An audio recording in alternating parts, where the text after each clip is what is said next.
Range. కానీ 1850 range అనేది అసలు లేదు స్పెక్ట్రమ్లో, అసలు యాక్చువల్గా ఉన్న ఫ్రీక్వెన్సీ కాదు అది. ఓకే, కానీ ఇక్కడ నాకు ఏమొచ్చింది 1850 వచ్చింది. అంటే ఏంటి దాని మీనింగ్?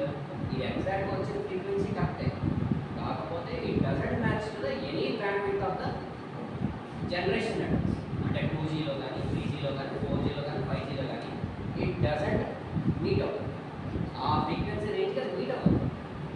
కానీ ఈ పక్క 70,500 అనే ఒక ఫ్రీక్వెన్సీ రేంజ్ అది దీనికి మీట్ అయిందని అనుకుంటే ఇది మ్యాప్ ఎగ్జాక్ట్గా.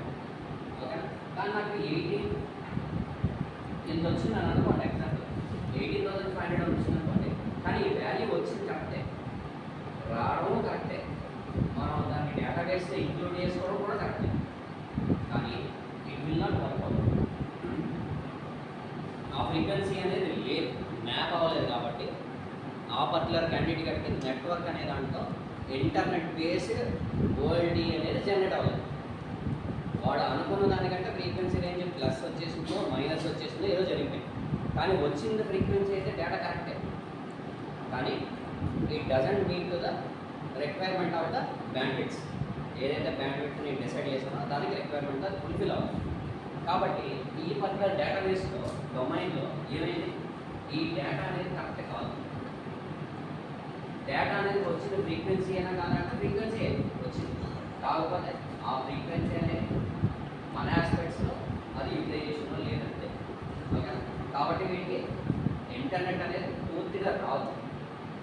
అదేవిధంగా ఇంటర్నెట్ అనేది పూర్తిగా ఇక్కడ ఎందుకు ఈ విధంగా వచ్చిందంటే మేబీ నెంబర్ ఆఫ్ కస్టమర్స్ ఎక్కువైపోయి ఉండొచ్చు ఆ సిచ్యువేషన్.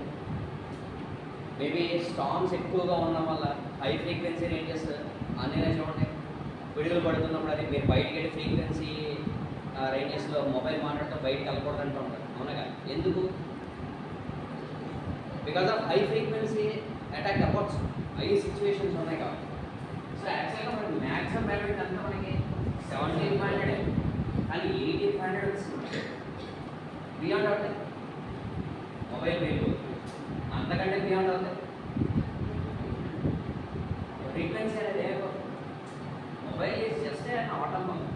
చెప్పుకోవాలంటే మనం మొబైల్ హ్యాపీగా పట్టుకుని చేస్తాం, కానీ ఇట్ ఈజ్ ఎ ఫోన్ బేసిక్గా.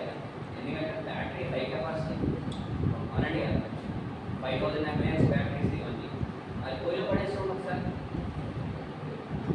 రెడదాకుండా టైట్ కాలేజ్ కంపెనీకి కనబడుతుంది, అలా సెంటర్లో పడేస్తాయి ఒక మొబైల్ ఫోన్.